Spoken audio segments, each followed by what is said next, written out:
اسی کے اوپر تو یو ایس کی ساری نظریں ہیں، جس کی کامران بھی ابھی بات کر رہے تھے کہ جس کو ایران سمجھتا ہے کہ آگے چل کے ہمارا اسرائیل اور یو ایس کے اگینسٹ ایک ڈیٹرنٹ ہوگا، لیکن اسی کے اوپر تو یو ایس کی نظر ہے کہ یا تو یہ رشیا کی طرف جائے گا یا یہ یو ایس کی طرف جائے گا، چائنا کی طرف جائے گا، کہ کوئی ایسی ایک پاور جو کہ یا کوئی ایسا member of the U N جو کہ اس کو ڈاؤن گریڈ کر سکے یا اس کو ختم کر سکے. سو اس والے ایشو کے اوپر کون پہلے جو ہے وہ تلوار پھینکے گا؟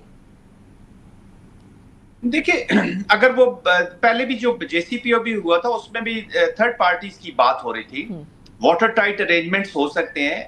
اے آئی کے ان کے جو ملٹی لیٹرل انسٹیٹیوشنز ہیں آئی اے ای کے نیچے یہ آبزرونس میں رہے گا، اور کوئی بھی تھرڈ پارٹی اب بھی کر سکتی ہے. Russia can be country, China بھی ہو سکتا ہے. امریکہ کے ساتھ تو وہ ڈائریکٹ کبھی بھی نہیں مانیں گے. اور اس کی جو ڈیٹرنس ہے یہ صرف ہم اسرائیل کا تو کانٹیکسٹ میں ضرور بات کرتے ہیں. دیکھیں جو کانفیڈنس تھوڑا سا شیٹر ہوا ہے یا جو مس ٹرسٹ ہے وہ گلف کنٹریز کی بھی کچھ اپریہنشن ضرور ہیں جی ایران کے نیوکلیئر پروگرام کے بارے میں، کیونکہ اسی کو تو ایک لارجر اینیمی کے طور پر پیش کیا گیا، اور پھر کچھ ایونٹس اس ریجن میں ایسے ہوئے جو شکوک و شبہات ضرور پیدا کرتے ہیں. تو I think any third country can do it directly. اگر امریکہ یہ سمجھتا ہے کہ اس کو ہینڈ اوور کر دیں گے، اسی کو تو وہ انڈائریکٹلی دیکھیں نا بات کرتے ہیں کہ جی ہم اپنی سوورینٹی پہ کمپرومائز نہیں کریں گے. We can be a responsible state, لیکن یہ نہیں ہو سکتا کہ ہم ہر چیز امریکہ کے حوالے کر دیں، کیونکہ امریکہ کے حوالے کرتے ہیں تو that is state of signal of policy capitulation in all domain, خاص طور کے نیوکلیئر کی ڈومین میں. لیکن جیل صاحب I'm sorry I'm cutting you short، اس سے پہلے بھی آئیے یہ before this war started وہ یہ مینشن کر چکے تھے کہ ایران کہیں بھی کسی بھی طریقے سے نیوکلیئر ویپن بنانے کے قریب نہیں ہے. پھر ان کی اپنی جو انٹیلیجنس کی ڈائریکٹر تھیں تلسی گبارڈ، جنہوں نے ابھی ریسنٹلی اپنی پرسنل ریزنس کی اپیرنٹلی پرسنل ریزنس کی وجہ سے ریزائن کیا ہے، انہوں نے بھی کہا تھا کہ ایران جو ہے وہ نیوکلیئر ویپنز بنانے کے قریب نہیں ہے. نیتن یاہو تو 1995 سے کہہ رہے ہیں اور 1990 سے کہہ رہے ہیں بگننگ کی کہ جی ایران ابھی 4 مہینے میں 5 مہینے میں 6 مہینے میں بنا لے گا. سو آئی اے ای تو آلریڈی انڈرسٹینڈ کرتا تھا کہ ایران ابھی نیوکلیئر ویپنز نہیں بنانا چاہتا. And yet this war started. دیکھیں کافی عرصہ تک تو یہ کرتا رہا کہ آئی اے ای نے یہ پوزیشن رکھی، لیکن اگر آپ کو یاد ہوگا جو پہلی 12 days وار ہوئی تھی اور جب نیگوسیشنز بھی ان کی ہو رہی تھی تو آئی اے ای نے کہا تھا کہ تھوڑا سا ایران جو ہے اس نے بائی پاس کیا اور ایران از ناٹ کنٹرول میں نہیں ہے جی، یہ چیزیں اس کے کنٹرول میں نہیں ہے، وہ انرچ کر رہا ہے. تو آئی اے ای نے قصص بلائے دیا تھا، ریزن فار وار دیا تھا اس اٹیک کا، جو نیگوسیشن کے ایک دور سے پہلے آخری اس دور سے پہلے وار شروع ہو گئی. تو انیکا دیکھیں وی آل انڈرسٹینڈ کہ ملٹی لیٹرل یہ جو انسٹیٹیوشنز ہیں ان کے اوپر کہاں سے پریشرز آتے ہیں، کون ان کو کنٹرول کرتا ہے. تو آئی اے ای نے بھی اس وقت ایک جواز پیدا، دیٹس وائی تو آئی اے ای کے انسپیکٹرز نکال دیے گئے تھے ایران کے اندر کہ I A has been the reason for this war. انہوں نے ایک ریزن فار اٹیک دے دیا تھا جس میں پھر دنیا خاموش ہو گئی تھی، ورنہ تو اس سے زیادہ شور ہوتا. تو اب بھی ایک سمبولک چیز ہوتی. دیکھیں گارنٹی کی جب ہم بات کر رہے ہیں یا جو ٹرسٹ کی بات کر رہے ہیں، nobody can give guarantee. Iran کیا کسی کے کانٹیکسٹ میں کوئی گارنٹی نہیں دے سکتا. اس کا گارنٹی صرف یہ معاہدہ ہی ہو سکتا ہے کہ وہ کتنے ٹرسٹ کے ساتھ اور امپلیمنٹ کیا جائے، اور وہ بھی کتنا ہو سکتا ہے اس کے اوپر بھی سوال ہے، کیونکہ اگر جے سی پی او ایک اگریمنٹ کو ختم کر دیا تو پھر کچھ بھی ہو سکتا ہے. کامران اگلا ہفتہ آپ کو کس ٹائپ کا نظر آ رہا ہے ود ریگارڈز ٹو ہماری ڈپلومیسی یو ایس اے کی طرف سے اور ایران کی طرف سے؟ ہم کیا توقع کریں؟ دیکھیں جو ہماری ڈپلومیسی ہے، جو یہ پیغامات ہیں وہ تو پاکستان کے ذریعے جا رہے ہیں، اور آئی تھنک ایک بہت بڑی وجہ یہ بھی ہے کہ جو ابھی تک یہ معاملہ فنشنگ لائن تک نہیں پہنچا، آئی تھنک اس میں بہت بڑا کردار امریکی صدر ٹرمپ کا بھی ہے، کیونکہ پری میچور بہت سی وہ باتیں کر دیتے ہیں. تو میرا خیال ہے کہ کیونکہ یہ پچھلے کئی عرصے سے ہم سنتے آ رہے ہیں، ایسا لگا کہ شاید اب ڈیل ہونے والی ہے، اب ڈیل ہونے والی ہے. تو جو پچھلے ٹریک ریکارڈ کو سامنے رکھتے ہوئے آئی تھنک کوئی بھی پریڈکشن کرنا it is not that easy. But given جو امریکی صدر ٹرمپ بھی کہہ رہے ہیں اور امریکی میڈیا بھی جو رپورٹ کر رہا ہے کہ یوزلی جو اب انہوں نے کچھ امینڈمنٹس کر کے واپس بھیجی ہیں، جو فرائیڈے کو انہوں نے سچویشن روم میں میٹنگ کی تھی، اور اس میں وہ یہ کہہ رہے ہیں کہ شاید 3 دن لگ سکتے ہیں جو ایران کی طرف سے جواب ہے، جب ایران کے جو سپریم لیڈر ہیں وہ اس کو دیکھیں گے اور اس کے بعد وہ جواب دیں گے. تو in all probability I think may be next week can be crucial. But again جب تک حتمی طور پر جب ہمارے سامنے یہ معاہدہ ہو نہیں جاتا تب تک آئی تھنک کچھ بھی کہنا قبل از وقت. ایبسلیوٹلی. کامران یوسف صاحب، زاہد محمود صاحب، thank you very much for joining me in the program. ہم یوزلی کہتے ہیں ہنوز دلی دور است یا ہنوز دلی قریب است. ابھی ہم یہ کہہ رہے ہیں کہ ہنوز دلی پتہ نہیں کدھر است. تو اسی لیے اگلے ہفتے کیا ہوتا ہے وہ اگلے ہفتے دیکھیں گے. بریک کی طرف جانا ہے, بریک کے بعد واپس آتے ہیں, کشمیر میں کیا ہو رہا ہے اس کے بارے میں بات کرتے ہیں. Welcome back after break. ذرا سیاست کی طرف بڑھتے ہیں, اور سیاست میں ہم آزاد جموں کشمیر کی بات بھی کریں گے, جی بی کی بات بھی کریں گے, اور پھر پورے ملک کی بات بھی کریں گے, کیونکہ جی بی کے انتخابات بھی سر پر ہیں اور آزاد جموں کشمیر کے انتخابات بھی آنے. لیکن آزاد جموں کشمیر کے اندر جوائنٹ ایکشن عوامی ایکشن کمیٹی جو ہے اس سے بڑے عرصے سے ملاقاتیں چل رہی ہیں. ایک احتجاج کیا, اس سے پہلے بھی بولا کہ مل کر بیٹھ کر بات کریں, اس کے بعد حکومت چینج ہوئی. فیصل راٹھور صاحب جو ہیں وہ پرائم منسٹر آزاد جموں کشمیر بنے اور بڑے پرو ایکٹیولی عوام کے ساتھ وہ بڑے ایکٹیولی جو ہیں وہ پارٹیسپیٹ کرتے رہے. 38 نکات دیے تھے عوامی ایکشن کمیٹی نے, جس کے اندر سے 35 مان لیے گئے, اور ان 35 کے بعد 3 نکات بچ گئے ہیں. اب ان 3 نکات کو پورے ہونے کے اندر کانسٹیٹیوشنل امینڈمنٹس چاہیے, پولیٹیکل کنسنسس چاہیے, اکانومی کو اوپر نیچے کرنے کی ضرورت ہوگی, اکنامک پالیسیز کو چینج کرنے کی ضرورت ہوگی. تو اس کے اندر وقت درکار ہے, کنسیڈرنگ کہ یہ والی حکومت ابھی جو آزاد جموں اور کشمیر میں ہے یہ چند ہی مہینوں کے لیے آئی تھی, اور اب اگلی انتخابات کے ذریعے پراپر طریقے سے آنی ہے. تو اگلی حکومت کرتی تو شاید بہتر ہوتا, لیکن کسی JAAC سے ملاقات کرنے کے لیے وہ ٹیم گئی جس کے اندر رانا ثناء اللہ صاحب اور راجہ پرویز اشرف صاحب ہیڈ کر رہے تھے اس کو. اس کے اندر احسن اقبال صاحب تھے, ڈاکٹر طارق فضل چودھری تھے, قمر سما کائرہ تھے, پھر شاہ غلام قادر تھے, طارق فاروق تھے, PMAJ کے فیصل راٹھور تھے, اور چودھری یاسین تھے. 12 نشستوں پہ بھی بات ہوئی. لیکن انٹرسٹنگ بات یہ ہے کہ جوائنٹ عوامی ایکشن کمیٹی کی یہ جو 35 نکات مانے گئے, ان کو چھوڑ کے ان 3 نکات کے اوپر ایک بار پھر احتجاج کرنے کے لیے تیار ہے. جو رہ جانے والے 3 مطالبات ہیں اس کے لیے جو چیزیں جو پولیٹیکل کنسنسس ڈیولپ کرنا ہے اس کے لیے وقت درکار ہے. اب یہ میٹنگ ہو کر آئی ہے, اور آج ہی اس میٹنگ کے جو ممبران ہیں جو اس کے اندر شامل تھے وہ واپس آئے. تو سب سے پہلے اسی کے اوپر بات کرنا شروع کرتے ہیں. میرے ساتھ ڈاکٹر طارق فضل چودھری صاحب موجود ہیں جو کہ وفاقی وزیر ہیں برائے پارلیمانی امور, اور اس کمیٹی کے امپورٹنٹ ممبر ہیں جو حکومت کی طرف سے گئی تھی, جو مختلف پارٹیز کی طرف سے, پیپلز پارٹی اور PMLN کی اور آزاد جموں کشمیر کی حکومت کی کمیٹی تھی جس نے JAAC سے ملاقات بھی کی. لیکن اس کے باوجود بھی ایسا کیوں ہوا کہ ان 3 نکات کی بیسس کے اوپر ایک بار پھر احتجاج کی طرف معاملہ بڑھا ہے, کنسیڈرنگ کہ آزاد جموں کشمیر 60 ارب روپے کماتا ہے اور 300 ارب روپے سے زائد ان کا آپریٹنگ خرچہ ہے, آپریٹنگ ایکسپنسز ہیں. اس کے اندر سے ایک بڑی تعداد آف کورس انیپلی پاکستان دیتا ہے, لیکن اس کے ساتھ ساتھ جو کنسیشنز مانگے جا رہے ہیں کیا وہ جائز ہیں یا نہیں ہیں, اور کیا وہ مہاجرین جو کہ پاکستان میں آ چکے ہیں اور دوسری طرف سے آئے ہیں, Indian illegally occupied Jammu and Kashmir سے آئے ہیں, کیا ان کی جو الیکشنز کے یا ووٹنگ رائٹس ہیں ان کو سلب کیا جا سکتا ہے؟ چند لوگ بیٹھ کے سلب کر سکتے ہیں. اس پہ بات کرتے ہیں. ڈاکٹر طارق فضل چودھری صاحب, thank you very much for joining me in the program. Doctor صاحب, اتنی ساری چیزوں کو مان لیا گیا, مطلب 3 نکات رہ گئے ہیں, 35 نکات مان لیے گئے ہیں. ان 3 نکات کی بیسس کے اوپر یہ جو ابھی آپ ڈسکشن کر کے آئے ہیں یہ ایک دم سے رک کیوں گئی؟ کیا اس کے اندر آنے والے دنوں کے اندر ہم کوئی موومنٹ دیکھ سکتے ہیں دوبارہ سے؟ یہ 9 جون کا انہوں نے تاریخ دے دی ہے, اس کا مطلب تو یہ ہے کہ انہوں نے کہہ دیا ہے کہ نہیں ہماری طرف سے نہ ہے. ایسا کیوں ہوا؟ Why did the discussions collapse? بسم اللہ الرحمن الرحیم. سب سے پہلے تو میں یہ کہوں گا کہ جو ہمارا یہ ایک ڈیلیگیشن کہیں, ایک وفد کہیں, اس نے مظفر آباد کا دورہ کیا, میں آج ہی واپس آیا ہوں. وہ آزاد کشمیر گورنمنٹ کی درخواست پہ یہ وفد جو ہے پرائم منسٹر آف پاکستان نے تشکیل دیا تھا کہ تاکہ پرامن طریقے سے جو وہاں پہ ابھی اپ کمنگ الیکشنز ہیں اور وہ متوقع ہیں انشاءاللہ یا تو 30-31 جولائی کو یا 1-2 اگست کو, جو کہ ایک آئینی صورتحال ہے, جو ٹائم ہے اس کے مطابق وہ وہاں پہ ہونے ہیں, تاکہ وہ پرامن طریقے سے ہوں. چونکہ جوائنٹ ایکشن کمیٹی نے وہاں پہ کچھ دوبارہ مطالبات کی بات کی ہے. جو آپ نے ابھی بتایا کہ اتنے مطالبات پورے ہو گئے ہیں, وہ بات بالکل ٹھیک ہے کہ وہ, اور اس کے لیے پرائم منسٹر صاحب نے ایک کمیٹی سے پہلے بھی بنائی ہوئی تھی, مانیٹرنگ اینڈ امپلیمنٹیشن کمیٹی, جو ہمارا پچھلے سال اکتوبر میں معاہدہ ہوا تھا ان سے, وہ 38 نکات کے حوالے سے. تو ہر مہینے ہم اس میں ملتے رہے ہیں سوائے 1-2 مہینوں کے تعطل کے, جس میں امیر مقام صاحب اور میں اس کے ممبر تھے. تو وہ مطالبات جو ہیں وہ جو امپلیمنٹیشن والے تھے وہ پورے ہو گئے ہیں, جس کے لیے کوئی PC1 بننے ہیں, فنڈ درکار ہیں, وہ اس پروسیس میں ہیں, جو کہ ظاہر ہے کسی بھی پروجیکٹ کے لیے ایک due course of process and time ہوتا ہے, تو اس میں کوئی مسئلہ نہیں ہے.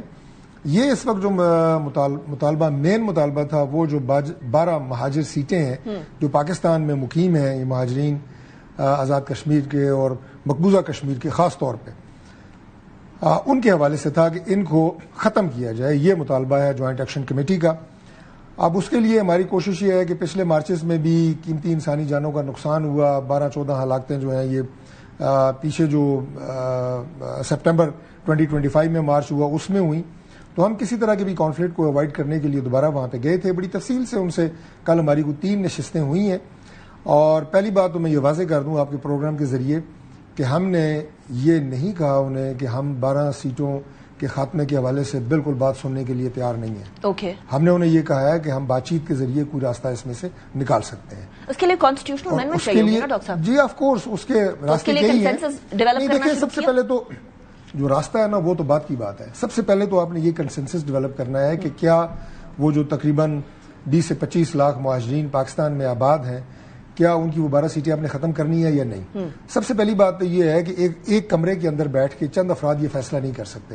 ہم نے انہیں چند تجاویز دی ہیں، 3 تجاویز ہم نے انہیں فلوٹ کی ہیں جوائنٹ ایکشن کمیٹی کو، جس میں سے ایک یہ ہے کہ ایک آل پارٹیز کانفرنس ہمیں بلانی چاہیے. دیگر جو سٹیک ہولڈر ہیں، دیگر سیاسی جماعتیں ہیں، مختلف مکاتب فکر کے جو لوگ ہیں، اور زیادہ لمبا نہیں، ہم اس کو ابھی کر سکتے ہیں، لائک 5 تاریخ کو 4 تاریخ کو، اسی جون کی بات ہے، اس میں تھوڑا رائے لے لیں اور اس کے بعد پھر ہم بیٹھ کے دوبارہ بات کریں. یعنی آپ کہہ رہے ہیں پہلے پولیٹیکل کنسنسس بنا لیں، اس کے بعد کانسٹیٹیوشنل امینڈمنٹ کے لیے ایک پھر کنسنسس ڈیولپ کریں گے اور پھر کانسٹیٹیوشنل امینڈمنٹ کی طرف جائیں گے. منع نہیں کیا، لیکن ہم لوگوں کو احتجاج کے لیے کچھ جلدی نظر آ رہی ہے. 9 جون کی آپ کہہ رہے ہیں 4 کو بیٹھ جائیں، 5 کو بیٹھ جائیں، کیا 4-5 کو بیٹھنے کو وہ تیار ہیں؟ وہ تو 9 جون کے لیے احتجاج کرنے کو تیار ہے. یہ بات جو ہے اگر احتجاج کی طرف جاتی ہے تو بڑی بدقسمتی کی بات ہے، چونکہ جیسے میں نے آپ کو بتایا کہ ہم نے انہیں 3 تجاویز دی ہیں رانا ثناء اللہ صاحب کی قیادت میں، اور راجہ پرویز اشرف صاحب پاکستان پیپلز پارٹی کے لیڈ کر رہے تھے. اس کے متبادل انہوں نے ہمیں ان سیٹوں کے حوالے سے 2 تجاویز دی ہیں. میرا خیال ہے ابھی مناسب نہیں ہے انہیں پبلک کرنا، کیونکہ طے یہی تھا کہ ابھی اس پہ بات چیت ہوگی اور اس کے بعد انہیں پبلک کیا جائے گا. ہم نے 3 دی، انہوں نے 2 متبادل تجاویز ہمیں دی ہیں جس پہ غور ہو رہا ہے، جس کے لیے ابھی ہم یہاں پہ اپنی سینئر ان تجاویز میں اور آپ کی جو تجاویز ہیں ڈاکٹر صاحب، ان کے اندر کوئی مماثلت ہے یا کمپلیٹلی ڈفرینٹ ہے؟ کمپلیٹلی ڈفرینٹ ہے، لیکن ہم نے انہیں کہا ہے کہ ہم آپ کی تجاویز پہ غور کریں گے. ہم اپنی سینئر قیادت سے بات کریں گے، پاکستان پیپلز پارٹی اپنی سینئر قیادت سے بات کرے گی. Prime minister of Azad Kashmir کو ہم یہ مینڈیٹ دے آئے ہیں کہ آپ یہاں پہ آل پارٹیز کانفرنس کا بھی انعقاد کریں اور ان تجاویز کے حوالے سے آپ یہاں پہ بھی کنسنسس بلڈ کریں. اور اس کے بعد ہم نے ان سے یہ گزارش کی ہے کہ اگر اس میں 6 سے 8 دن فالتو لگ سکتے ہیں تو آپ اس کال کو 9 تاریخ کی بجائے 6 سے 8 دن آگے لے جائیں. چونکہ ہم اس پہ کنسنسس ڈیولپ کریں گے، ہم اپنی سینئر قیادت سے بات کریں گے، اس میں 6 سے 8 دن، ہفتہ زیادہ لگ سکتا ہے. تو مجھے امید ہے کہ اگر وہ اتنے بڑے کاز کی بات کر رہے ہیں تو 1 ہفتہ اس کال کو آگے کرنے میں کوئی آر نہیں ہونا چاہیے. اور اگر ضد ہے کہ ہم نے 9 کو ہی کرنا ہے اور اس میں اگر کوئی تصادم ہوتا ہے تو میں سمجھتا ہوں کہ اس کے لیے یہ اچھی بات نہیں ہے، ہونا نہیں چاہیے. اگر ضد بن جاتی ہے تو میرا سوال یہ ہے کہ آپ وہاں کیونکہ ان سے گفتگو کرتے رہے ہیں، گاہے بگاہے کرتے رہے ہیں، اکتوبر کے اندر بھی اور اس کے بعد بھی جو ملاقاتیں ہوئی ہیں، you been an integral part through and through اس سارے پروسیس کا. آپ کو کوئی ایسی سچویشن تو نہیں نظر آئی کہ کوئی اور الٹیریئر موٹیو ہے، یعنی کوئی سیاسی موٹیو ہے یا کوئی اور موٹیو ہے؟ دیکھیے میں چونکہ اس کمیٹی کا تھرو آؤٹ حصہ ہوں اور ابھی بھی ہوں، تو لہٰذا میں اس بارے میں تو کوئی بات نہیں کروں گا، کسی کی نیت میں شک نہیں کروں گا. لیکن یہ ضرور میں کہوں گا کہ اس سے پہلے جو ان کے مطالبات تھے وہ پبلک انٹرسٹ کے تھے، جیسے ٹیکسز کے حوالے سے ہیں، ہاسپٹلز کے حوالے سے ہیں، اسکولز کے حوالے سے ہیں، نیا بورڈ بنانے کے حوالے سے ہیں، یہ بجلی کی قیمتیں ہیں، آٹے کی قیمتیں ہیں، یہ پبلک انٹرسٹ کی چیزیں ہیں. لیکن یہ جو چیزیں ہیں جو آپ نے بالکل صحیح کہا، یہ ڈیمانڈز جو ہیں 12 سیٹوں کی ڈیمانڈ ہے، یہ کانسٹیٹیوشنل ڈیمانڈز ہیں. اس کے لیے کنسنسس پیدا کیے بغیر گورنمنٹ اگر کوئی اپنا ایگزیکٹو اتھارٹی استعمال کرتی ہے تو میں سمجھتا ہوں کہ ان باقی تمام سٹیک ہولڈرز کے ساتھ، اور یہ جو 25 لاکھ لوگ یہاں مہاجرین کی شکل میں آباد ہیں، آپ یک جنبش قلم، 1 stroke آف اے پین سے آپ ان کا یہ رائٹ ووٹ ڈالنے کا، اپنا حق رائے دہی استعمال کرنے کا، یہ آپ اسے چھین نہیں سکتے. اس کے لیے براڈر کنسنسس، اور وہ یہ نہیں ہے کہ 12 ختم کر دیں یا نہ کر دیں، کوئی درمیانی راستہ بھی نکل سکتا ہے. جو میں نے کہا کہ ہم نے انہیں تجاویز دی ہیں، کوئی درمیانی راستہ نکالنے کی بات کی ہے. اور اس کے علاوہ یہ ہے کہ ان کا کشمیر کاز کے ساتھ کیا تعلق ہے. ہمارا الٹیمیٹ حل ہے جو مسئلہ کشمیر کا، وہ جو اقوام متحدہ کی قراردادیں ہیں اس میں پلیبیسائٹ ہے کہ اس میں انہوں نے اپنے حق رائے دہی وہاں پہ بھی استعمال کرنا ہے جب انشاءاللہ تعالی میں یہ مسئلہ کشمیر کا حل ہونا ہے. تو لہٰذا آپ خود تو ان کو اگر رائٹ ان کا اسٹرائک کر دیں گے تو انٹرنیشنل لیول کے اوپر ان کا رائٹ کیسے تسلیم کیا جائے گا. یہ وہ نکات ہیں جن کے اوپر بات ہوئی ہے، بڑے ویلڈ نکات ہیں یہ، اور میں سمجھتا ہوں دوبارہ میں یہ کہوں گا، اور میں آپ کے پروگرام کی وساطت سے بھی اپنے ان دوستوں سے گزارش کروں گا جوائنٹ ایکشن کمیٹی کے، کہ اس کے اوپر آپ کی رائے پہ ہم غور کر رہے ہیں. ہم نے جو آپ کو آپشنز دیے ہیں آپ اس پہ غور کریں، اور اس میں 6-8 دن اگر فالتو لگتے ہیں تو بیٹھ کے میں یہ کہوں گا کہ مذاکرات جو ہیں وہ تعطل کا شکار ہوئے ہیں، یعنی اس میں فیل نہیں ہوئے. ہم نے اسے بالکل نہیں کہا کہ فیل ہوئے ہیں. آپ اپنی سیاسی بصیرت سے مجھے بتائیں ڈاکٹر صاحب، آپ کو لگتا ہے کہ اس کا حل میز کے اوپر آپ کو ہوتا ہوا نظر آ رہا ہے یا نہیں؟ امید کے علاوہ دیکھیے ہماری طرف سے میں نے آپ کو کہا ہے کہ اس طرح کا کوئی ڈیڈ لاک نہیں ہے کہ جی ہم آپ کی بات سننے کے لیے تیار نہیں. دوسری طرف سے ہم انہیں سیٹیں کم کرنے کے اوپر بالکل بات ہی نہیں سننا چاہتے، تو پھر تو آپ کہیں کہ یہ بالکل ڈیڈ لاک ہے. لیکن یہ تمام جو آپشنز کا تبادلہ ہوا ہے اس کے بعد دوسری طرف سے بھی مثبت رویہ آنا چاہیے، اور سینیٹی کی بات ہونی چاہیے، اور افہام و تفہیم کی بات ہونی چاہیے، تو یہ مسئلہ حل ہو سکتا ہے. اوکے، چلیں ذرا تھوڑا سا سیاست کی طرف جاتے ہیں، اس لیے کیونکہ سیاست اور بجٹ بھی اس ٹائم پر چل رہا ہے. آپ کے مخالفین اور آپ کے ساتھ جو کولیشن پارٹنرز ہیں وہ دونوں ہی 28ویں ترمیم کے اوپر ریڈی نہیں ہیں. اس بجٹ کے اندر بھی خسارہ 800 ارب سے زیادہ کا ہے ڈاکٹر صاحب. اس کا مطلب یہ ہے کہ جو صوبے سرپلس کے اندر جا رہے ہیں وہاں تو پیسے وافر طور پر موجود ہیں لیکن وفاق کے اندر پیسے موجود نہیں ہیں.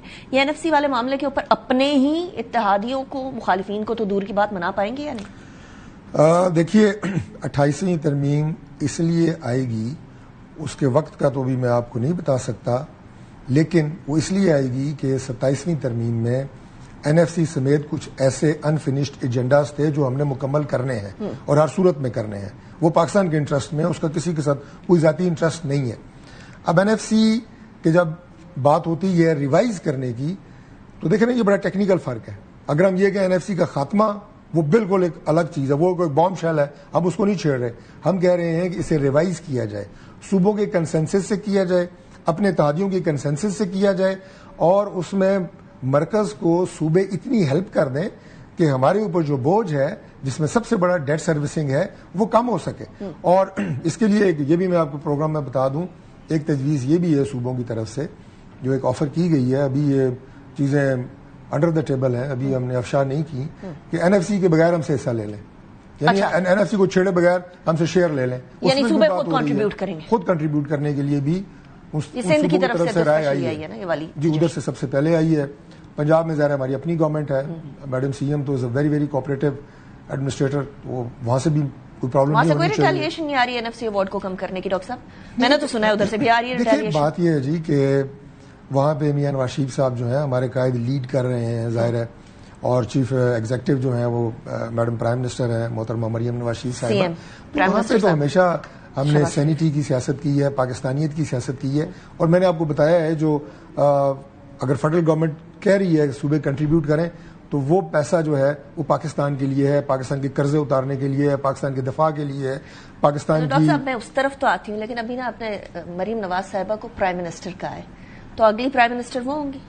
میں نے چیف منسٹر کہا ہے. آپ نے پرائم منسٹر کہا نہیں، وہ پھر میرے منہ سے نکل گیا ہوگا. یہ خواہش ہے یا ارادہ ہے یا پلان ہے؟ دیکھیں بات یہ ہے کہ ان کا ایک کیریئر ہے اور وہ تمام تر صلاحیت رکھتی ہیں to be a prime minister, اس میں تو کوئی ایسے ڈاؤٹ نہیں ہے. اگلی پرائم منسٹر مریم نواز ہوں گی آپ کی کینڈیڈیٹ؟ آپ کا خیال ہے یہ فیصلہ میں نے کرنا ہے؟ نہیں، میں تو آپ سے میں تو ان کی کوالٹیز اور صلاحیتوں کو دیکھ کے یہ بات کر رہا ہوں کہ she has all the capacity. چلے مجھے یہ بتائیں، لیکن وہ میں نے سنا ہے کہ وہ بھی NFC کی لیکن کٹوتی پہ میں تیار آپ کو ایک اور بات بھی ساتھ اس کے بتانا چاہتا ہوں کہ وہ تمام مشکل حالات جن سے پاکستان اس وقت گزر رہا ہے، اتحادیوں کو ہم ساتھ لے کے چل رہے ہیں، چیلنجز ہیں، اس میں شہباز شریف جیسا پرائم منسٹر یہ کم از کم آج کل کے دور میں آپ کو نہیں مل سکتا. فیئر انف، آپ کی پارٹی لائن بھی ہے تو میں اس کے اوپر کوئی آرگیو نہیں کروں گی، لیکن مجھے یہ بتا دیجیے گا کہ NFC ایوارڈ کی کٹوتی کے اوپر تو پنجاب بھی اس ٹائم پہ اپوز کر رہا ہے نا؟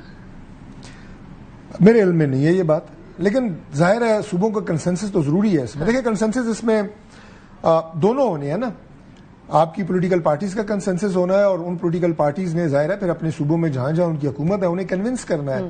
دیکھیں یہ پاکستان کا مسئلہ ہے، یہ پولیٹیکل پارٹیز کا مسئلہ نہیں ہے. اب ایک صوبے میں KP میں وہ گورنمنٹ ہے کہ جو ہم مذاکرات کی بات کرتے ہیں, کبھی وہ تیار ہوتے ہیں کبھی نہیں ہوتے ہیں. جب ان کے پارٹی کے پرائم منسٹر تھے تو انہوں نے 4 سال تو لیڈر آف اپوزیشن جو کہ شہباز شریف صاحب تھے ان سے تو انہوں نے مصافحہ کرنا بھی پسند نہیں کیا, اتنی تکبر اور رونت. لیکن اس کے باوجود جب پاکستان کی بات آئے گی تو دے ہیو ٹو کوآپریٹ. ٹھیک ہے. اچھا ڈاکٹر صاحب ذرا بجٹ کے بارے میں بات کرتے ہیں کیونکہ NFC بھی ڈائریکٹلی بجٹ سے ریلیٹڈ ہے. یہ ایک فہرست ہے, 1 2 3 4 5 صفحے. یہ آپ لوگوں کی کابینہ ہے. آپ لوگوں نے وعدہ کیا تھا کہ ہم کابینہ کو چھوٹا کریں گے, اس کی کٹوتی بھی کریں گے, آسٹیرٹی میجرز بھی کریں گے. بجٹ کے اوپر ہم لوگ کافی لان تان تو کرتے رہتے ہیں باقی چیزوں کو, IMF کی باتیں بھی مانتے رہتے ہیں, ٹیکس بھی لاد دیتے ہیں عوام پہ, تو یہ کیوں نہیں چھوٹا کرتے آپ کابینہ کو؟ دیکھیے یہ تو ظاہر ہے پرائم منسٹر صاحب اس وقت اس ٹیم کے کیپٹن ہیں, لیکن یہ بات میں آپ کو بتا دوں کہ کابینہ بالکل ریوائز ہو سکتی ہے. اور اس کی وجہ یہ ہے پرائم منسٹر شہباز شریف صاحب نے برملا یہ بات کہی ہوئی ہے کہ میں اپنے جو منسٹرز ہیں ان کی کارکردگی کی بنیاد کے اوپر, جسے وہ مسلسل مانیٹر بھی کر رہے ہیں اور اس کے اوپر ان کا اپنا آپ یہ کہیں کہ بڑا گہری نظر ہے, اس کی بنیاد کے اوپر کابینہ کو ریویو کیا جا سکتا ہے. اور یہ بجٹ کے بعد عین ممکن ہے. یعنی کوئی کٹوتی ہوگی کابینہ کے اندر؟ آپ میں آپ کو عرض کر رہا ہوں کہ پرائم منسٹر آف پاکستان اس وقت کابینہ کے جو ممبران ہیں انہیں یہ واضح کیا ہوا ہے کہ آپ کی کارکردگی کو میں خود جانچ کر رہا ہوں, اور اگر کارکردگی معیار کے مطابق نہ ہوئی تو وزارتیں تبدیل بھی ہو سکتی ہیں, وزارتیں واپس بھی لی جا سکتی ہیں ان کیبنٹ ممبر سے جو ڈیلیور نہیں کر رہے. انٹرسٹنگ. اچھا ایک اور مسئلہ ہے, ہمارے یہاں پاور کی اس ٹائم پر سرپلس ہے, ہماری کیپیسٹی زیادہ ہے. دوسری طرف ایک طرف آپ سولر پینلز کے اوپر ٹیکس لگانے کا کر رہے ہیں, تو وہ کنفرم کر دیجیے گا کہ کیا سولر پینلز کے اوپر ایکسٹرا ٹیکسز لگ رہے ہیں, 10% سے 18% ہو رہے ہیں یا نہیں. دوسری طرف آپ لوگ پاور کے اوپر پاور کے مزید پروجیکٹس لگانے کی بات کر رہے ہیں PSDP کے through and through other means. 1700 ارب کی میرے سامنے یہ فگر آ رہی ہے. ساری جو تجاویز ہوتی ہیں یہ بجٹ سے پہلے سامنے آتی ہیں. اس میں اب ہماری جو آگے وے فارورڈ ہے وہ کیا ہے, وہ یہ ہے کہ سب سے پہلے تو ایسے اقدامات اور ایسے کام کرنا کہ جس سے عوام کے اوپر مزید بوجھ نہ پڑے. IMF کے ساتھ شاید یہ ہمارا آخری سال ہو, ویسے تو ہم چاہ رہے تھے کہ اس سال بھی آگے ان کے ساتھ نہ جانا پڑے. ایک ایگریمنٹ ہے تک ہے نا ہم تو ابھی جی انفارچونیٹلی, اور ہماری کوشش ہے کہ یہ آخری سال ہو اور اس کے بعد ہمیں ان کے چنگل سے میں تو کہوں گا کہ ہم نکل آئیں. کچھ ان کی وجہ سے بھی مجبوریاں ہوتی ہیں, لیکن عوام پہ کم سے کم بوجھ ڈالنا یہ پرائم منسٹر صاحب کی بڑی کلیئر ڈائریکشن ہے. اور اس کے بعد ابھی یہ جو سارا معاملہ امریکہ ایران وار کا ہوا, اپنا ہرمز بند ہوئی اور پیٹرول کی قیمتوں میں اضافہ ہوا, میں جن چند میٹنگز میں تھا, میں آپ کو بالکل ایمانداری سے یہ بات بتاؤں کہ میں نے پرائم منسٹر شہباز شریف صاحب کو اپنی زندگی میں کبھی اتنا پریشان نہیں دیکھا جب پیٹرول کی قیمتیں بڑھ رہی تھیں اور جب انہیں بتایا جا رہا تھا کہ اس سے کیا کیا امپیکٹ آ سکتا ہے. He was very much disturbed. تو پھر ہم اس لیے ہم لگا رہے ہیں. میں آپ کو عرض کر رہا ہوں کہ یہ چیزیں جو ہیں یہ ہمارا ٹارگٹ یہ ہے اور ان کی یہ بڑی واضح ڈائریکشن ہے. باقی یہ تمام جو باتیں آپ کر رہی ہیں یہ تجاویز کی شکل میں آتی ہیں, ہمارے اتحادیوں کے پاس جاتی ہیں. آپ کو یاد ہے کہ اس سے پچھلے بجٹ میں بھی سولر کے اوپر 20% ٹیکس لانے کی بات کی گئی تھی, ہمارے اتحادی نہیں مانے, ہم نے اس کو 10% کیا. اس پارٹی نے بھی اس پہ کافی رول پلے کیا, ہم ان کے بھی شکر گزار ہیں. So these are just proposals, اس میں بات ہوگی بھی آگے, اور یہ انشاءاللہ اس طرح نہیں ہوگا کہ جس طرح آپ بتا رہی ہیں عوام کو ڈرائیں نہ برائے مہربانی. میں تو وہ بتا رہی ہوں جو تجاویز سامنے آ رہی ہے اور لیک ہمارے آپ لوگوں کے ارد گرد کے سورسز سے ہو رہی ہیں. ڈاکٹر صاحب آپ کو بھی پتا ہے, مجھے بھی پتا ہے. ہمارے ساتھ شیخ وقاص اکرم صاحب موجود ہیں, سیکریٹری اطلاعات ہے پاکستان تحریک انصاف کے. شیخ صاحب thank you very much for joining me in the program. Sheikh صاحب مجھے یہ بتائیں, آپ لوگوں کی لڑائی ہو گئی ہے, میں نے سنا واٹس ایپ گروپ کے اوپر علی امین گنڈاپور صاحب اور سہیل آفریدی صاحب کے بیچ میں کافی لان تان ہوئی ہے. دیکھیں, نہ تو میں سہیل آفریدی کا ترجمان ہوں اور نہ میں گنڈاپور صاحب کا ترجمان. PTI کے تو ہیں اور دونوں PTI کے CM ہیں. تو میں نہیں سمجھتا کہ PTI میں اگر کوئی اس قسم کی چیز کسی واٹس ایپ گروپ میں ہوئی بھی ہے تو اس کے اوپر میں نیشنل ٹی وی کے اوپر بیٹھ کے جو ہے وہ لوگوں کی ترجمانی کروں گا. ڈاکٹر صاحب میں ہاں ہی سمجھوں گی پھر. شیخ صاحب نہیں, دیکھیں, ہاں دنیا ہاں سمجھے یا نہ سمجھے, اٹ ڈزنٹ میٹر. اگر کسی گروپ میں آپس میں دو پارٹی ممبرز اگر کوئی گفتگو کر لیتے ہیں تو از دس a matter of national interest that it should be discussed on national TV? Is it not, Sheikh صاحب, considering کہ KPK کا بجٹ آنا ہے ابھی؟ It's a petty matter. I mean, KPK کا بجٹ کا دو لوگوں کی گفتگو سے کیا تعلق ہے؟ اچھا مجھے بتائیں, it is a petty matter لیکن مسئلہ تھا. میں یہ سمجھتا ہوں کہ آپ کو آج ڈسکس کرنا چاہیے کہ گلگت بلتستان میں کیا ظلم ہو رہا ہے پاکستان تحریک شیخ انصاف صاحب وہ میں نے ڈیسائیڈ کرنا ہے نا، میں نے کیا ڈسکس کرنا ہے، میں اس کے بعد آتی ہوں گلگت بلتستان میں اسد کیسر صاحب کے ساتھ کیا ہوا وہ بھی ڈسکس کرتے ہیں، لیکن سٹارٹ آج کی تازہ خبر سے۔ آپ نے تازہ خبر مجھ سے پوچھی اور میں نے اپنا اس کو پرستان صاحب کو دے دیا۔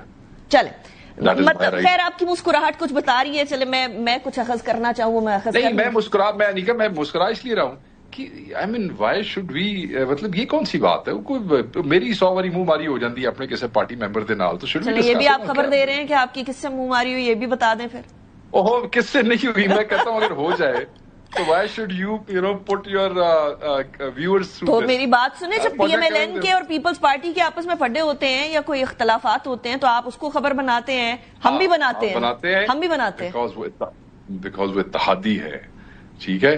اگر اول تو یہ ہے کہ میں کسی ایسے واٹس ایپ گروپ کا ممبر نہیں ہوں جس سے یہ چیز میری نظر سے گزری ہو، مگر ہاں میں نے obviously as a information secretary میں دیکھ رہا ہوں سوشل میڈیا مانیٹرنگ ٹیم مجھے بھیج رہی ہے کہ کیا کیا ہو رہا ہے، تو لوگ چسکے لے رہے ہیں، لوگوں کو لینے دیں۔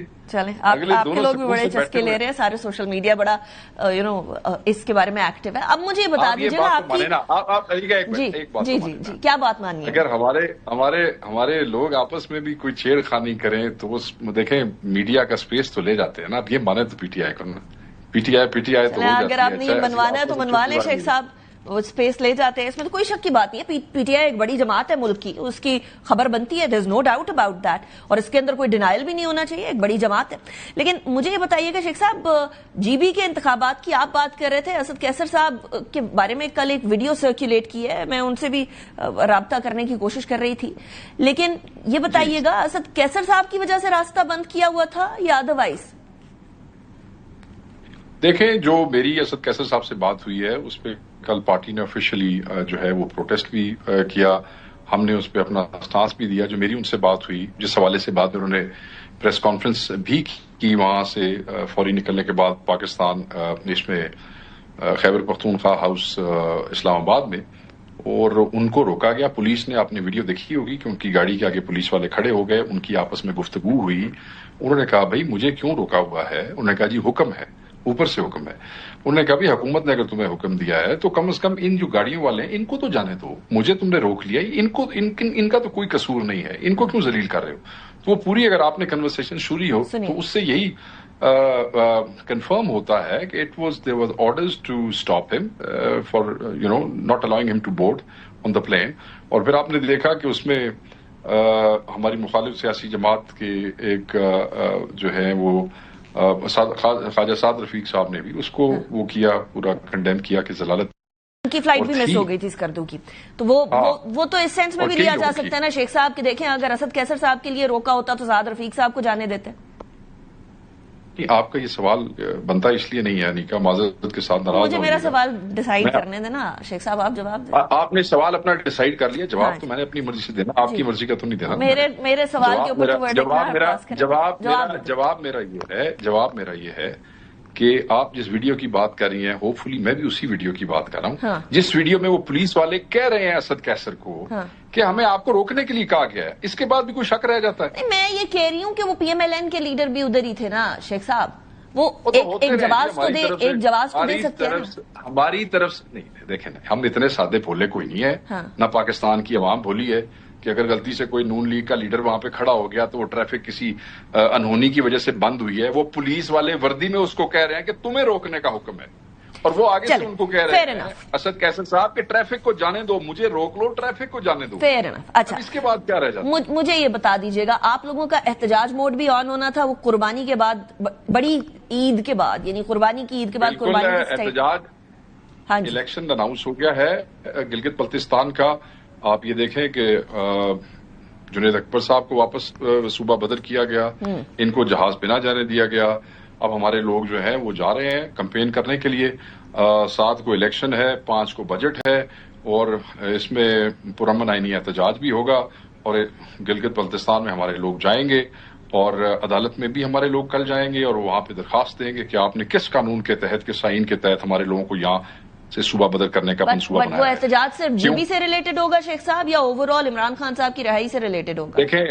دیکھیں وہ آبویسلی عمران خان کے نام پہ جی بی میں الیکشن ہو رہا ہے, عمران خان کے جھنڈے کو وہاں سے اتارا جا رہا ہے, عمران خان کی تصویر کو وہاں سے اتارا جا رہا ہے. خالد خورشید کی والدہ کو ایک نوٹس آیا ہے election commission of Gilgit Baltistan کی طرف سے کہ تم نے اپنے بیٹے کی تصویر کیوں لگائی ہے.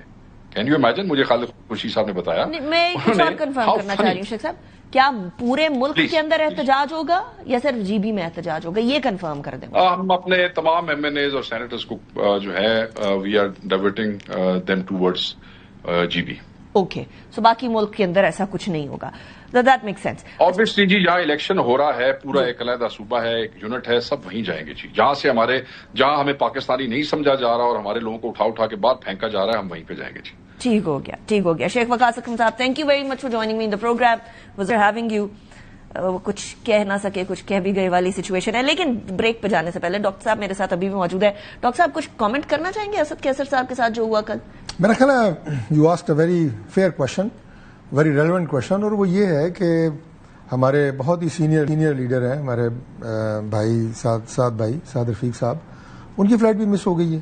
تو یہ کوئی ایڈمنسٹریٹو میٹر جو مجھے لگتا ہے کہ پنجاب پولیس کا ایڈمنسٹریٹو میٹر کیوں بنتا تھا اسلام آباد ایئرپورٹ کے راستے؟ آج کل کے جو حالات ہیں سیکیورٹی کے, اس پہ کئی ایسے آپ کو انٹیلیجنس انفارمیشن آتی ہے, کئی ایسے تھریٹس ہوتے ہیں کہ جس کے لیے جو سیکیورٹی میئرز ہوتے ہیں انہیں بڑھا دیا جاتا ہے. اب اس میں اگر سعد رفیق صاحب کی فلائٹ مس نہ ہوئی ہوتی تو ہم کہہ سکتے تھے, یا یہی سمجھا جاتا, یا یہی حقیقت ہوتی کہ اسد کیسر صاحب کے لیے جو ہے وہاں پہ کوئی ناکہ لگایا گیا ہے. لیکن وہ پولیس والے کہہ رہے تھے نا اسٹریٹ فارورڈلی, ویڈیو کے اندر باقاعدہ آیا کہ آپ کو روکنے کا باقاعدہ اوپر سے آرڈر آیا, تو وہ پولیس والوں نے بول دیا, تو اس کے بعد پھر سوال. میں نے تو خیر وہ ویڈیو نہیں دیکھی, لیکن میں تو چونکہ میں ضرور دیکھوں گا, لیکن چونکہ سعد صاحب کی فلائٹ مس ہوئی ہے اور وہ انہوں نے بھی بڑا غصے کا اظہار کیا ہے, آپ کو پتا ہے انہوں نے بھی ایک ٹویٹ کی ہے اس کے اوپر, تو فیس بک کے اوپر انہوں نے کی, اس کے بعد پھر میرے خیال میں ڈیلیٹ بھی کر دی تھی شاید انہوں نے. نہیں ڈیلیٹ کیا کی ہوگی, میرا نہیں خیال, بہرحال کر بھی سکتے ہیں, لیکن مجھے نہیں پتا, میں نے تو دیکھی ہے ان کی ٹویٹ. تو اوپر سے ان کو آرڈر آ سکتا ہے پولیس والوں کو اسد کیسر صاحب کو پکڑنے کا, تو سعد رفیق صاحب کو بھی تو آرڈر آ سکتا ہے کہ آپ ڈیلیٹ کریں اس کو. ہو سکتا ہے میاں صاحب نے آرڈر کیا. منجے ہوئے سیاسی کارکن ہیں, سوچ سمجھ کے بات کرتے ہیں, لیکن اس معاملے کی میرا خیال ہے ہونا چاہیے ایسے جی بی کے اندر انتخابات ہو رہے ہیں ان کو کرنے دیں الیکشن کیمپین. ڈاکٹر صاحب نہیں ہونا چاہیے, میری اب ذاتی رائے اگر پوچھیں, بالکل کسی کو نہیں روکنا چاہیے. اور آپ مجھے یہ بتائیں کہ جنید اکبر خان وہاں پہ کمپین کر رہے ہیں, کسی کو پتہ ہی نہیں ہے, سنیں نا, کسی کو پتہ ہی نہیں ہے کب سے گئے ہوئے ہیں, کدھر پھر رہے ہیں, کسی کو نہیں پتا. جب انہیں اریسٹ کیا گیا پورے پاکستان کو پتہ لگ گیا, ان کا مقصد پورا ہو گیا. میں خود چونکہ پولیٹیکل ورکر ہوں تو ان کی تو چاندی ہوگی, سب کو پتہ لگ گیا. دوسری بات, اسد کیسر صاحب کی فلائٹ مس ہوئی, سعد بھائی کی ہوئی, اگر یہ فلائٹ سے چلے جاتے اسد کیسر صاحب نے وہاں جا کے کیا کر لینا تھا؟ کوئی کتنے دن رہ گئے, 7 تاریخ کو الیکشن ہے, کوئی انہوں نے کوئی گلگت کے پہاڑوں کو نہیں سرکا دینا تھا, کچھ بھی نہیں ہونا تھا. میں again as a political worker آپ کو بتا رہا ہوں, کچھ نہیں ہونا تھا. اتنی لاسٹ ڈیز میں الیکشن پہ آپ کچھ بھی نہیں کر سکتے, اور خاص طور پہ ان علاقوں میں جہاں پہ ان کے فٹ پرنٹ ہے ہی نہیں. مطلب یہ اپنے علاقوں میں افیکٹو ہیں, لیکن میں بار بار آپ کو یہ بتانے کی کوشش کر رہا ہوں کہ ان کو یہ ہائی لائٹ کر کے ان کی خبریں بنوا کے ہم نے ان کی کمپین اور ان کا مقصد پورا کر دیا. یہ نہیں ہونا چاہیے. ان کو مبارک ہو اور آپ کو مبارک نہ ہو, پھر یہی کہا جائے. نہیں, یہ کیوں ہوا ہے مجھے نہیں پتا, لیکن یہ نہیں ہونا چاہیے. چلے ڈاکٹر صاحب, thank you very much for joining me. اسی کی طرف جاتے ہیں, بریک کے بعد کچھ اکانومی کی بات کریں گے. See you after the break. Welcome back after break. Budget کے حوالے سے ڈسکشن ہونا شروع ہو گئی, اور بجٹ میں جو وفاق ہے وہ بالکل کنگال نظر آتا ہے, اس لیے کیونکہ جب ہم ڈیٹ سروسنگ کرتے ہیں, سود کے پیسے دیتے ہیں, قرضے واپس کرتے ہیں, تو اس کے بعد ڈیفنس آ جاتے ہیں. ڈیفنس کے پیسوں کے لیے بھی ہم لوگوں کو قرض سے بہت ساری چیزیں چلانی پڑتی ہیں, اور پھر مسئلہ آتا ہے کہ اس سے پہلے پیسے دینے ہیں صوبوں کو. اسی لیے NFC ایوارڈ کو جو ہے تبدیل, اس میں رد و بدل کی بات ہو رہی ہے, 28ویں آئینی ترمیم کی بات ہو رہی ہے, اور یہ ابھی سے نہیں ہو رہی ہے, یہ پچھلے سال سے اس حوالے سے بات گردش کر رہی ہے. اس سال رواں سال 868 ارب روپے جو FBR کا ہے وہ شارٹ فال رہا ہے, ٹیکس شارٹ فال ہم لوگوں کا رہا ہے. اور FBR کی جو ٹیکس کی ہم لوگوں نے اگلی حد مقرر کی ہے وہ 15,000 ارب روپے. اس بار کا پورا نہیں کر سکے, نیکسٹ ٹائم کا کیسے کریں گے؟ اور ایسی صورتحال کے اندر نہ تو ایگریکلچرل ٹیکس, نہ ہی ریٹیلرز کے اوپر ٹیکس, اور نہ ہی اس طریقے سے ریئل اسٹیٹ کے اوپر ٹیکس ہم لگا سکے. حالانکہ حکومت نے بہت سارے وعدے کیے تھے, لیکن صوبے اس ٹائم پر سرپلس میں چل رہے ہیں. پنجاب کا صوبہ 83% سرپلس اس کا جو ہے وہ رائز کی ہے اس بار.